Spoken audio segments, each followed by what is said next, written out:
Day crafty chums, it's Nikki here, aka Car Syndicat, aka Car Syndicat's Life, and I'm coming at you today with a design team project for the Southern Girls Challenge blog.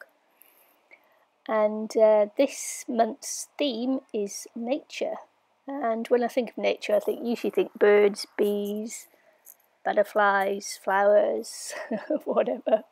So what I've got here is an index card, which is a 3x5 piece of paper that's got lines on it and is used just to put notes on and things, you know, and then put in like a index card holder with information on.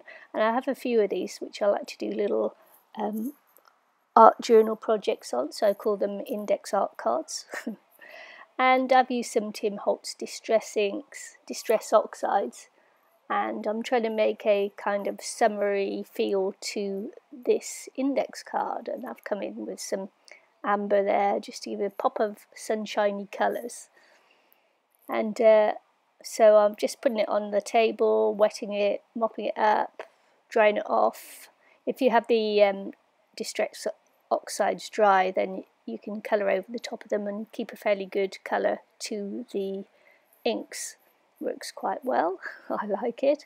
I actually like the new Distress Oxides. I think they're a lot of fun to play with. And so yeah, and of course a glass table is an easy wipe off. I was going to use that stencil and then change my mind, and I have a die cut paper stencil here, and it's hexagons, so that leads me to think I'm doing bees. Doing a little index art card about bees. So there it is. And I've got some die cuts here, and I die cut it from the Roses Studio design papers and from the Fanciful range. And the die cut, actually I bought up my local craft store, which is nice. They often have some nice and unusual little dies there. So anyway, I decided to use the negative image as well as the actual die cut itself. So that's what I did at the corner there. I think just adds a nice little bit of something to it. So I'm distressing around the edges with the Distress Oxides, just to, well, I'm thinking about what I'm going to be doing. And here I am just going around the outsides of all the die cuts, just to help them pop off the page a little bit more, just adding a little bit of shadow and things to it, which is always a good idea when you do mixed media. Just add the shadows, just it helps them to pop off the page. And when I put down the die cuts, I used a matte gel medium, and I didn't get quite a good coverage as I should have done, so I've just glued an extra bit down there, and I think I'm going to glue another little bit as well. Yeah, there we go. Glue that little bit in the bottom left hand corner as well. And then I'm going around the hexagons or the beehive just to help bring it off the page too. I love this die cut. I always have a lot of fun with it when I use it.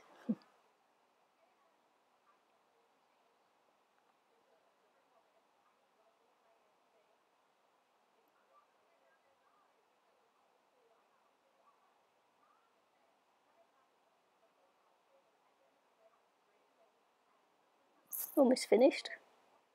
Wonder what I do next. Here we go. Oh yeah, book paper and a bee stamp. I've had this little stamp a long time now, and I no longer know where it comes from, unfortunately, otherwise I would tell you. It's a beautiful little bee image though, and it's one of my favourites for insects. It's very, very cute. And I've stamped it onto the index card as the base, because I'm going to cut the legs off the other images, because it's easier to do it that way. If you then stamp at the bottom, on what the bottom layer is the if you have the legs and the antennas are, then you don't have to cut around them when you cut out your images. So that's always a handy little thing to do. And so I'm cutting out the wings in the vellum just to add a little bit of dimension to the project too, you know, rather than it being just 2D, it can be 3D with the wings coming up off the page. So I stick the wings onto the little bee's body on the book paper. The wings on the bottom there are of book paper, so just adds another little bit of interest to the mixed media project. And here we go, just popping on the wings. The way I did it there, you actually can't see where the wings are glued onto the little bee's body. It doesn't show at all. And then just popping the bee onto the base, and as you can see, the legs come out really nicely there.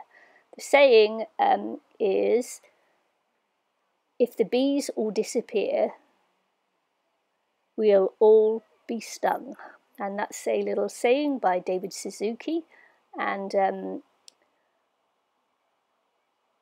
sorry, that's a saying by David Suzuki, and I'm just cutting that out of book paper too, because I forgot to when I did the phrase, I forgot to write his name as well. So there we go. Just do that, and I'm going to pop round the pencil, just pop round the sayings just to get them off the page as well again. And that's my little project for this month for the Southern Girls Challenge blog. Hope you join in the fun. Come and visit the challenge blog.